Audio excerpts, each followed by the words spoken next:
जय हिंद, जय महाराष्ट्र सर्व लोकांना. माझे नाव है नवीन उके और आज हम बात करने वाले हैं 2024 में प्रॉपर्टी लेते वक्त ये गलती आप बिल्कुल भी मत करना. हर इंसान की जरूरत में तीसरे नंबर पे जो नीड आती है वो घर होता है, प्रॉपर्टी होती है. आपने देखा होगा डे बाय डे लोगों की जो लोक संख्या है वो बढ़ती चली जा रही है और उसी के साथ साथ उन लोगों को जो बेसिक नीड है, घर ले लो, फ्लैट ले लो, प्लॉट ले लो, उसकी जरूरत भी बढ़ते चली जा रही है. पर आपको भी ये कहीं ना कहीं सोचना होगा कि आज जिस तरह से लोकेलिटी बढ़ रही है, जिस तरह से इंफ्रास्ट्रक्चर आ रहा है, जिस तरह से डेवलप हो रही है, कोई भी सिटीज ले लो, जिस तरह से डेवलपमेंट होते चली जा रही है, उसी तरह से डे बाय डे या month by month, year by year उस जगह के रेट भी इंक्रीज होते चले जा रहे हैं. आपने देखा होगा आने वाले कुछ समय में आपको पहले जहां प्रॉपर्टी मिल रही थी, आज के तारीख में वहां पे आपको प्रॉपर्टी नहीं मिलेगी. कहीं ना कहीं आपको आगे जाना पड़ेगा. और आप इस इसमें मत रहिए कि अगर आप प्लॉट नहीं ले रहे, आप फ्लैट नहीं ले रहे या आप घर नहीं ले रहे तो कोई और घर नहीं ले रहा. आपके साथ साथ जो बाकी के लोग हैं वो तो घर ले रहे हैं ना, बाकी लोगों का घर लेना पॉसिबल हो रहा है. हो सकता है वो लोगों ने उस तरह का प्लॉट या घर नहीं लिया होगा, पर जो बेसिक इन्वेस्टमेंट है रियल एस्टेट सेक्टर में वो लोग करके रख रहे हैं और उनका उसको फायदा भी मिलते चले जा रहा है. अगर आपने देखा होगा कि जिस तरह से पहले जो रेट थे और आज के तारीख में जो रेट है, कहीं ना कहीं जो उसका ग्राफ है ये बढ़ते ही चले जा रहा है. और उसका फायदा वो उन कस्टमर को हो रहा है जिन लोगों ने वहां पे प्रॉपर्टी या फ्लैट ले लो, प्लॉट ले लो, लग्जरी विला ले लो, जो लिया था उनको फायदा हो रहा है. अगर लोकेशन की बात की जाए तो वो लोकेशन आपको मिलने से ही रहा, क्योंकि वो लोकेशन सोल्ड आउट हो चुका है. अब वो जो लोकेशन है जो आएगा वो रीसेल की इसमें आएगा, और रीसेल के इसमें आएगा तो कस्टमर अपना हर हाल में प्रॉफिट देखेगा ही, जो भी इक्का दुक्का जो बेचने को निकालेंगे. और आप देखना जो भी रीसेल के प्लॉट आते हैं वो प्लॉट हमारे मन मुताबिक नहीं रहते. बहुत बार वो ऐसे प्लॉट रहेंगे, आड़े टेढ़े प्लॉट ले लो, या फिर कहीं ना कहीं जो फेसिंग है उसका इश्यू आएगा. तो इस तरह से के प्लॉट रहते हैं जो हमारे बजट में भी नहीं रहते और हम जिस तरह से देखते हैं उस तरह से भी वो प्लॉट कहीं ना कहीं फुलफिल नहीं होते. तो कहीं ना कहीं लोकेशन का इश्यू आ गया. और कहीं ना कहीं और जो मेजर इशू आएगा आने वाले दिनों में, आपने देखा होगा कुछ समय पहले जो रेट ऑफ इंटरेस्ट था वो क्या था और आज क्या रेट ऑफ इंटरेस्ट चालू है. हो सकता है आने वाले 6 महीने में, आने वाले 6 से 8 महीने में रेट ऑफ इंटरेस्ट बढ़ सकते हैं.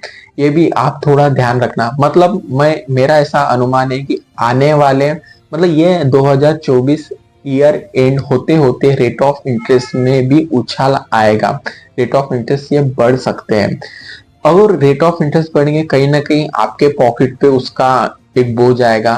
तो कहीं ना कहीं एक हो गया, इसका भी आपको फटका लग सकता है. और रियल एस्टेट सेक्टर में बात की जाए तो उसमें सबसे इंपॉर्टेंट पॉइंट आता है स्टैम्प ड्यूटी, जो आप गवर्नमेंट को पेड करते हो. आज के कंडीशन में जो स्टैम्प ड्यूटी चालू है, अभी काफी समय हो गया कि स्टैम्प ड्यूटी बढ़ी नहीं है, पर जैसे ही ये 6-8 महीने होते हैं तो हो सकता है कि स्टैम्प ड्यूटी में भी उछाल आए. आपको 50,000 या 1 लाख के आसपास एक्स्ट्रा पेड करना पड़े स्टैम्प ड्यूटी में. ये बहुत बड़ा आपके बजट में कहीं ना कहीं वो चीजें, एक अगर देखा जाए एक आम आदमी के लिए ये अमाउंट छोटी नहीं रहती, कहीं ना कहीं बहुत बड़ी हो जाती है ये अमाउंट. देखो अगर बात की जाए लोकेशन ले लो, स्टैम्प ड्यूटी ले लो, रेट ऑफ इंटरेस्ट ले लो, जिनके पास बहुत सारा पैसा है, थोड़ा सा नहीं बहुत सारा पैसा है, उनके लिए ये चीजें मैटर नहीं करती. वो कहीं ना कहीं जुगाड़ जमा लेंगे या कहीं ना कहीं अपना जो भी है वो उनको मिल जाएगा. पर एक जो सर्व सामान्य सामान्य नॉर्मल लोग है जो अपने बजट में सारी कुछ चीजें देखते हुए अपना एक प्लान करते हैं कि एक हमारा घर हो, एक प्रॉपर्टी हो जाए, छोटा मोटा इन्वेस्टमेंट हो जाए, आज नहीं आने वाले 5 साल, 10 साल या 15 साल के पॉइंट ऑफ व्यू से देखते हैं, तो उन लोगों के लिए ये चीजें बहुत मैटर करती है. हमको लगती है कि यार क्या हुआ है, थोड़ी सी तो बात है, पर यार जो एक नॉर्मल पीपल जो अपना ये लिखते हैं, एक ईएमआई जो बनती है, उनके ईएमआई में 3,000, 5,000, 8,000 का एक बर्डन आ जाए, तो उन्हीं लोगों को पता है कि वो ईएमआई के चक्कर में उन लोगों की जो बाकी चीजें, उन चीजों को भी मेंटेन करना कितना मुश्किल हो जाता है।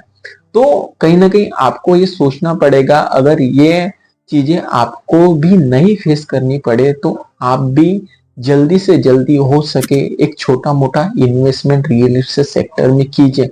और 101% आपको ये श्योरिटी मैं देता हूं कि आने वाले दिनों में आपको रिटर्न बहुत ही अच्छे पैमाने पे मिलेगी ही मिलेगी।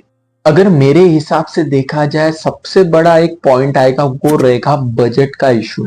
अगर देखा जाए 6-8 महीने पहले या 1 साल पहले आपने किसी पर्टिकुलर जगह के लिए या पर्टिकुलर प्रॉपर्टी की या पर्टिकुलर लोकेशन के लिए आपने एक बजट सेट किया होगा कि मेरा इतने में प्लॉट होगा, इतने में घर होगा, इतने में स्टैम्प ड्यूटी भरनी पड़ेगी और इतने में जो सारी कुछ चीजें, वो चीजें आज के तारीख में फुलफिल नहीं होगी। कहीं ना कहीं आपको जो आपने इतना बजट बढ़ाया था, पर्टिकुलर सपोज ले लो, आपने 1500 की प्रॉपर्टी, मतलब 1500 स्क्वायर फीट की प्रॉपर्टी आपने सोची होगी या 2000 स्क्वायर फीट की प्रॉपर्टी आपने सोची होंगी किसी पर्टिकुलर बजट में, पर आज के कंडीशन में वो बजट फुलफिल नहीं हो सकता। कहीं ना कहीं आपको उस बजट में एक तो बजट आपको इंक्रीज करना पड़ेगा, या फिर हो सकता है उस बजट में जहां आप 1500 स्क्वायर फीट या 2000 स्क्वायर फीट का प्लॉट देख रहे होंगे, तो वो कहीं ना कहीं स्क्वायर फीट एरिया आपको कम करना पड़ेगा। तो आपको कहीं ना कहीं ये सोचना पड़ेगा कि यार, जो मेरा बजट में 1 साल पहले वो प्रॉपर्टी हो रही थी, आज के कंडीशन में वो प्रॉपर्टी नहीं हो सकती, और उस लोकेशन पे तो बिल्कुल भी नहीं हो सकती, क्योंकि लोकेशन के रेट ये बढ़ चुके हैं। कहीं ना कहीं आपको 5-6 किलोमीटर के आगे जाके ही वो प्रॉपर्टी फुलफिल करनी पड़ेगी। या फिर हो सकता है जो आपका लोकेशन था, एक बोलते नहीं, एक ये रोड था कि ये रोड पे मेरे को प्रॉपर्टी चाहिए थी, तो कहीं ना कहीं वो पूरा आपको रोड ही शिफ्ट करना पड़े, है ना। तो ये भी कहीं ना कहीं आपको समस्या देखने को मिल सकती है। मेरा बोलना आपको एक ही है, अगर आप प्लानिंग कर रहे हो रियल एस्टेट सेक्टर में, तो प्लीज वेट मत कीजिए। आप वेट इस बात का मत कीजिए कि उस लोकेशन पे प्रॉपर्टी सस्ती होगी, या फिर आने वाले दिनों में आपको कम रेट में मिल जाएगी, या फिर आप कहीं ना कहीं जुगाड़ करके प्रॉपर्टी ले लेंगे, या फिर आगे वाला पर्सन आपको ज्यादा रेट में बेच रहा है, या फिर आप कच्चा माल देख रहे हो, या फिर आप विदाउट सैंक्शन प्रॉपर्टी आपको चाहिए। तो इससे इस किसी भी झमेले में आप मत रहिए।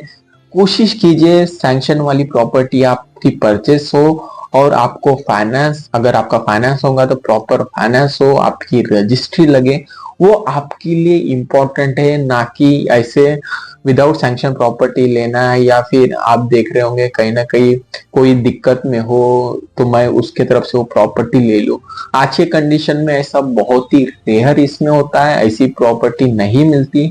तो आप ये चीजों का ध्यान रखिए, और हो सके अगर आपकी कोई भी प्लानिंग होगी 2024 में, तो वो प्लानिंग आप अपनी फुलफिल कीजिए। थैंक यू सो मच दोस्तों वीडियो पूरा देखने के लिए। अगर आप नागपुर में कहीं पे भी प्रॉपर्टी सर्च कर रहे होंगे तो मुझसे कांटेक्ट कीजिए। Thank you so much.